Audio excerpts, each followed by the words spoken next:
ರೈತ ರೈತ ರೈತ ಅನ್ನ ಕೊಡುವ ದಾತ. ರಾಮನಗರ ಜಿಲ್ಲೆಯ ಬಿಡದಿಯಲ್ಲಿ ಟೌನ್ಶಿಪ್ ಯೋಜನೆ ವಿರೋಧಿಸಿ ರೈತರ ಹೋರಾಟ ಮತ್ತಷ್ಟು ತೀವ್ರಗೊಳ್ಳುವ ಲಕ್ಷಣಗಳು ಕಾಣಿಸುತ್ತಿವೆ. ದೇಶದಲ್ಲಿ ವಿವಿಧ ವಿಚಾರಗಳಲ್ಲಿ ಜನ್ಜಿ ಯುವಕರ ಹೋರಾಟಗಳು ಯಶಸ್ಸು ಕಂಡಿರುವ ಹಿನ್ನೆಲೆ ಇದೀಗ ಬಿಡದಿಯ ರೈತರು ಕೂಡ ಜನ್ಜಿ ರೈತ ಮಕ್ಕಳನ್ನ ಹೋರಾಟಕ್ಕೆ ಕರೆತರುವ ಯೋಜನೆ ರೂಪಿಸಿದ್ದಾರೆ. ಈ ನಿಟ್ಟಿನಲ್ಲಿ ವಿಶೇಷ ಪೋಸ್ಟರ್ಗಳನ್ನು ಬಿಡುಗಡೆ ಮಾಡಿರುವ ರೈತರು ಸಾಮಾಜಿಕ ಜಾಲತಾಣಗಳ ಮೂಲಕ ಯುವಕರಿಗೆ ಹೋರಾಟದಲ್ಲಿ ಭಾಗವಹಿಸುವಂತೆ ಮನವಿ ಮಾಡುತ್ತಿದ್ದಾರೆ. ಜನ್ಜಿ ರೈತ ಮಕ್ಕಳ, ನಿಮ್ಮ ಸಮಯ ಈಗ ಬಂದಿದೆ. ನೀವು ಇಂದು ಬರದಿದ್ದರೆ ನಾಳೆ ನಿಮ್ಮ ಭವಿಷ್ಯ ಇರದು. ಇಂದು ನಮ್ಮ ಭೂಮಿಗಾಗಿ, ನಾಳೆ ನಿಮ್ಮ ಭವಿಷ್ಯಕ್ಕಾಗಿ ಹೋರಾಡೋಣ ಎಂಬ ಸಂದೇಶದೊಂದಿಗೆ ಯುವಕರನ್ನು ಹೋರಾಟಕ್ಕೆ ಆಹ್ವಾನಿಸಲಾಗುತ್ತಿದೆ. ಟೌನ್ಶಿಪ್ ಯೋಜನೆ ವಿರುದ್ಧದ ಹೋರಾಟವನ್ನು ಇನ್ನಷ್ಟು ಬಲಪಡಿಸಲು ರೈತರು ಸಿದ್ಧತೆ ನಡೆಸಿದ್ದು, ಮುಂದಿನ ದಿನಗಳಲ್ಲಿ ಯುವಕರ ಪಾಲ್ಗೊಳ್ಳುವಿಕೆ ಹೆಚ್ಚಿಸುವತ್ತ ಗಮನ ಹರಿಸಿದ್ದಾರೆ. ಸೇವ್ ಬಿಡದಿ ಅಂದರೆ ನಮ್ಮ ಬಿಡದಿ ಜನಕ್ಕೆ, ನೀವು ಯೂತ್ಸ್ ಆದರೂ ಮತ್ತು ಮಕ್ಕಳು, ಈಗಿನ ಪೀಳಿಗೆಗಳು ಮೇಯ್ನ್ ಆಗಿ ಇವರೆಲ್ಲ ಬಂದು ನಮಗೆ ಸಪೋರ್ಟ್ ಮಾಡಿ ಅಂತ ಕೇಳ್ತಾ ಇದ್ದೀವಿ. ಯಾಕೆ ಅಂದರೆ ಇವತ್ತು ಈ ಊರು, ನಾಳೆ ಇನ್ನೊಂದು ಊರು ಅಂತ ಹೀಗೆ ನಾಶ ಮಾಡ್ತಾ ಹೋಗ್ತಾ ಬರೀ ಬಿಲ್ಡಿಂಗ್ ಅಂತೆ ಇದೇ ಆಗೋಗುತ್ತೆ, ಬರೀ ಪರಿಸರ ಅನ್ನೋದೇ ನಾಶ ಆಗೋಗುತ್ತೆ. ಅದ್ರ ಬದಲು ಈಗಿನ ಯೂತ್ಸ್ಗೂ ಅರಿವಾಗಬೇಕು. ಬಂದು ನಿಂತು ರೈತರಿಗೆಲ್ಲ ಸಪೋರ್ಟ್ ಮಾಡಿ.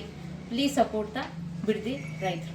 ನಾವು ಬಿಡದಿ ರೈತರು, ನಾವು ಕಳೆದ 500ಕ್ಕೂ ಹೆಚ್ಚು ದಿನಗಳಿಂದ ನಾವು ಹೋರಾಟ ಮಾಡ್ತಾ ಇದೀವಿ. ಬಿಡದಿಲಿ ಇಲ್ಲಿ 9600 ಎಕರೆಗಳಿಗಿಂತ ಹೆಚ್ಚು ಭೂಮಿನ ಅಕ್ವೈರ್ ಮಾಡ್ತಾರೆ, ಬಲವಂತವಾಗಿ ಅಕ್ವೈರ್ ಮಾಡ್ತಿದ್ದಾರೆ.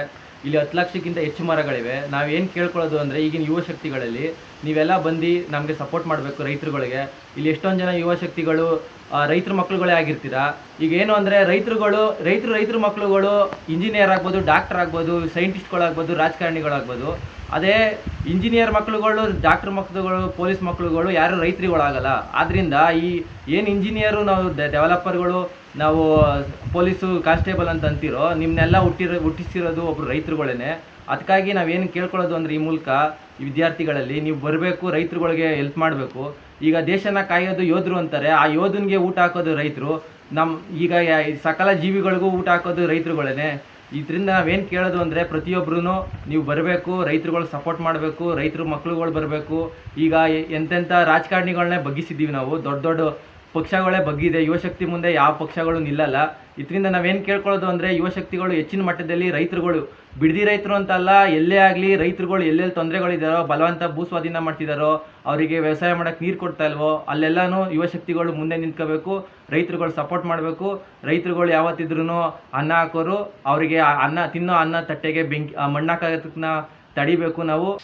ಈಗೇನು 9600 ಎಕರೆಗಳನ್ನ ಅಕ್ವೈರ್ ಮಾಡಬೇಕು ಅಂತ ಈಗ ಸರ್ಕಾರ ನಿಂತಿದೆಯೋ, ಈ 9600 ಎಕರೆ ಯಾವ ಥರ ವರ್ಕ್ ಆಗ್ತಿದೆ ಅಂದರೆ, ಈ ಬೆಂಗಳೂರಿಗೆ ಒಂದು ಶ್ವಾಸಕೋಶ ಇದ್ದಂಗೆ. ಯಾಕಂದರೆ ಇಲ್ಲಿ 10 ಲಕ್ಷಕ್ಕೂ ಹೆಚ್ಚು ಮರಗಳಿವೆ, ಗಿಡಗಳಿವೆ, 10,000ಕ್ಕೂ ಹೆಚ್ಚು ಹಸುಗಳಿವೆ. ಈ ಹಸುಗಳಿಂದ ಬರೋ ಹಾಲುಗಳನ್ನೆಲ್ಲ ನೀವು ಬೆಂಗಳೂರಿನಲ್ಲಿ ಕನ್ಸ್ಯೂಮ್ ಮಾಡ್ತೀರಾ. ನೀವು ಏನಕ್ಕೆ ಕಡಿಮೆ ರೇಟ್ನಲ್ಲಿ ಕನ್ಸ್ಯೂಮ್ ಮಾಡ್ತಿದ್ದೀರಾ ಅಂದರೆ, ಇಲ್ಲಿ ನಮಗೆ ಟ್ರಾನ್ಸ್ಪೋರ್ಟೇಷನ್ ಹತ್ರ ಇದೆ. ಈ ತರಕಾರಿಗಳಾಗಲಿ, ಹಣ್ಣುಗಳಾಗಲಿ, ಈ ಹಾಲುಗಳಾಗಲಿ ಎಲ್ಲ ಕಡಿಮೆ ಬೆಲೆಯಲ್ಲಿ ಬೆಂಗಳೂರಿಗೆ ಸಿಗೋದಕ್ಕೆ ಕಾರಣ ಏನಕ್ಕೆ ಅಂದರೆ, ಬೆಂಗಳೂರಿನ ಸುತ್ತಮುತ್ತ ಇರೋ ಹಳ್ಳಿಗಳೇ ಕಾರಣ. ಯಾಕಂದರೆ ಟ್ರಾನ್ಸ್ಪೋರ್ಟೇಷನ್ ಈಸಿ, ನೀವು ನೆಗೋಷಿಯೇಟ್ ಮಾಡ್ಬೋದು, ಎಲ್ಲ ತಗೋಬೋದು. ಸೊ ಇದರಿಂದ ಹೇಳೋದು ಅಂದರೆ, ಯುವ ಶಕ್ತಿಗಳು ಏನಿದ್ದೀರೋ ಬೆಂಗಳೂರಿನಲ್ಲಿ, ನೀವೆಲ್ಲ ಹೊರಗಡೆ ಬರಬೇಕು, ರೈತರುಗಳಿಗೆ ಸಹಾಯ ಮಾಡಬೇಕು. ಏನಕ್ಕೆ ಅಂದರೆ, ಈಗ ರೋಬೋಟ್ ಬಂದು ನಿಮ್ದೆಲ್ಲ ಕೆಲಸಗಳು ಹೋಗುತ್ತೆ ಅಂದ್ಕೊಳ್ಳಿ, AICT ಬರುತ್ತೆ ಅಂತ ಹೇಳ್ತಿದ್ದಾರೆ, ಡೇಟಾ ಸೆಂಟರ್ಗಳು ಬರ್ತಿದೆ ಅಂತಿದ್ದಾರೆ. ಈ ಡೇಟಾ ಸೆಂಟರ್ಗಳು ಎಷ್ಟು ಲೀಟ್ರ್ ನೀರುಗಳು ತಗೊಳುತ್ತೆ ಎಲ್ಲನೂ ನೀವು ಸರ್ಚ್ ಮಾಡಿ ನೀವು ತಗೋಬೋದು. ಎಕ್ಸಾಂಪಲ್, ಸೊ ನೀವು ಎಲ್ಲ ನೀರುಗಳನ್ನ ನೀವು ಡೇಟಾ ಸೆಂಟರ್ಗೆ ಕುತ್ಕೊಂಡ್ರೆ, ಈಗ ವ್ಯವಸಾಯ ಮಾಡೋದು ಏನಾಗುತ್ತೆ, ವ್ಯವಸಾಯ ಎಲ್ಲ ನಿಲ್ಲುತ್ತೆ. ಆಲ್ರೆಡಿ ಹೇಳ್ತಿದ್ದಾರೆ ವ್ಯವಸಾಯ ಮಾಡಬೇಡಿ, ನೀರಿಲ್ಲ ಅಂತ ಹೇಳ್ತಿದ್ದಾರೆ. ಸೊ ವ್ಯವಸಾಯ ಮಾಡಿಲ್ಲ ಅಂದರೆ ಹೊಟ್ಟೆಗೆ ಏನು ತಿಂತೀರಾ? ನಾವು ಮೊಬೈಲ್ ಇಲ್ಲ ಅಂದ್ರೆ ಇರ್ಬೋದು, TV ಇಲ್ಲ ಅಂದ್ರೆ ಇರ್ಬೋದು, ಇಂಟರ್ನೆಟ್ ಇಲ್ಲ ಅಂದ್ರೆ ಇರ್ಬೋದು. ಅನ್ನ, ನೀರು, ಗಾಳಿ, ಈ 3 ಇಲ್ಲ ಅಂದರೆ ನಾವು ಇರೋದಕ್ಕಾಗಲ್ಲ. ಈಗೇನು ಈ ಬಿಡದಿನಲ್ಲಿ 9600 ಎಕರೆ 10 ಲಕ್ಷಕ್ಕೆ ಹೆಚ್ಚು ಮರಗಳನ್ನ ಕಡಿತಿದ್ದಾರೋ, ಈ ಮರಗಳನ್ನೆಲ್ಲ ಕಡಿದ್ರೆ ನಿಮ್ಗೆ ಆಕ್ಸಿಜನ್ ಎಲ್ಲಿಂದ ಬರುತ್ತೆ? ಏನು ಸಿಲಿಂಡರ್ ಇಟ್ಕೊಂಡು ಓಡಾಡೋಕ್ಕಾಗುತ್ತಾ? ಈಗ ಆಲ್ರೆಡಿ ಈಗ ನೀರುಗಳನ್ನೆಲ್ಲ ವ್ಯವಸಾಯ ಮಾಡಬೇಡಿ ಅಂತ ಹೇಳ್ತಿದ್ದಾರೆ, ಡೇಟಾ ಸೆಂಟರ್ ಕಟ್ತೀನಿ ಅಂತ ಹೇಳ್ತಾರೆ. ಮಿನಿಮಮ್ಮು ಒಂದು ಮಿಡ್ ಸೈಜ್ ಡೇಟಾ ಸೆಂಟರ್ ಕಟ್ತೀನಿ ಅಂದ್ರೆ 6 TMC ನೀರುಗಳಿಗಿಂತ ಹೆಚ್ಚು ನೀರು ಬೇಕು. ಈ 6 TMC ನೀರು ಇಲ್ಲೇ ಕೊಟ್ಟರೆ ನೀವೆಲ್ಲ ಎಲ್ಲಿಗೆ ಹೋಗ್ತೀರಾ? ಈಗ ಮಂಡ್ಯದಲ್ಲಿ ವ್ಯವಸಾಯ ಮಾಡೋದೇನು ಬೇಡವಾ? ಬೆಂಗಳೂರವ್ರಿಗೆ ಕುಡಿಯೋಕ್ಕೆ ನೀರು ಬೇಡವಾ? ಈ ನಂಬ್ಕೊಂಡು ಎಷ್ಟು ಜನ ಇದ್ದಾರೆ, ಈ ಕಾವೇರಿ ನದಿ ನಂಬ್ಕೊಂಡು ತಮಿಳ್ನಾಡವ್ರು ಇದ್ದಾರೆ, ಈಗ ಮಂಡ್ಯದವ್ರು ಇದ್ದಾರೆ, ಕರ್ನಾಟಕ ಇದ್ದಾರೆ, ಬೆಂಗಳೂರವ್ರು ಇದ್ದಾರೆ. ಎಲ್ಲರಿಗೂ ತೊಂದರೆ ಆಗುತ್ತೆ. ಈಗ ಏನು ಹೇಳ್ತಿದೆ, ಈಗೇನು ಬಿಡದಿ ಹೋರಾಟ ಅಂತಿದ್ದು, ಬರೀ ಬಿಡದಿ ಹೋರಾಟ ಅಲ್ಲ, ಇದು ಈ ಕರ್ನಾಟಕದ ಹೋರಾಟ. ಎಲ್ಲ ಸಿಟಿಗಳನ್ನ ತಗೊಬಂದು ದಕ್ಷಿಣದಲ್ಲೇ ಆಗ್ತಿದ್ರೆ ಉತ್ತರ ಕರ್ನಾಟಕದ ಯುವಕರು ಎಲ್ಲಿಗೆ ಹೋಗ್ಬೇಕು? ಆ ಯುವ ಶಕ್ತಿಗಳನ್ನ ಏನು ನೀವು ಇದು ಕಬ್ಬಿನ ಜಲ್ಲೆ ಥರ ಯೂಸ್ ಮಾಡ್ಕೋತಿದ್ದೀರಾ? ಉತ್ತರ ಕರ್ನಾಟಕದಲ್ಲಿರೋ ಯುವಕರನ್ನ ಅವ್ರನ್ನ ಹಿಂಡಿ ಇಪ್ಪೆ ಮಾಡಿ ಅವ್ರ ಕೈಲಿರೋ ರಸ ಎಲ್ಲ ತೆಗೆದು ಅದನ್ನ ಬಿಸಾಕೋ ಥರ ಬಿಸಾಕ್ತಿದ್ದೀರಾ? ಇದರಿಂದ ಏನು ಕೇಳೋದು ಅಂದರೆ, ಯುವ ಶಕ್ತಿಗಳು ಎಲ್ಲರೂ ಎಚ್ಚೆತ್ಕೋಬೇಕು. ನಿಮಗೋಸ್ಕರ ನೀವಿರಬೇಕು. ಯಾವ ಹೀರೋಗಳು ಬರಲ್ಲ, ಯಾವ ಡೈರೆಕ್ಟರ್ನು ಬರಲ್ಲ. ನಿಮಗೆ ನೀವಾಗಿರಬೇಕು. ನಿಮ್ಗೆ ಹೀರೋ ಯಾರು ಅಂದರೆ ನಿಮ್ಮ ತಂದೆ ತಾಯಿಗಳಾಗಿರಬೇಕು. ಈ ದೇಶಕ್ಕೆ ಯಾರು ಹೀರೋಗಳು ಅಂದರೆ ಈ ದೇಶ ಕಾಯೋ ಯೋಧರು ಆಗಿರಬೇಕು. ಅವರಿಗೆಲ್ಲ ಅನ್ನ ಇಕ್ಕೋ ರೈತ ಆಗಿರಬೇಕು. ಇದರಿಂದ ಏನು ಕೇಳ್ತೀನಿ ಅಂದರೆ, ರೈತರನ್ನ ಉಳಿಸಿ, ರೈತರನ್ನ ಬೆಳೆಸಿ.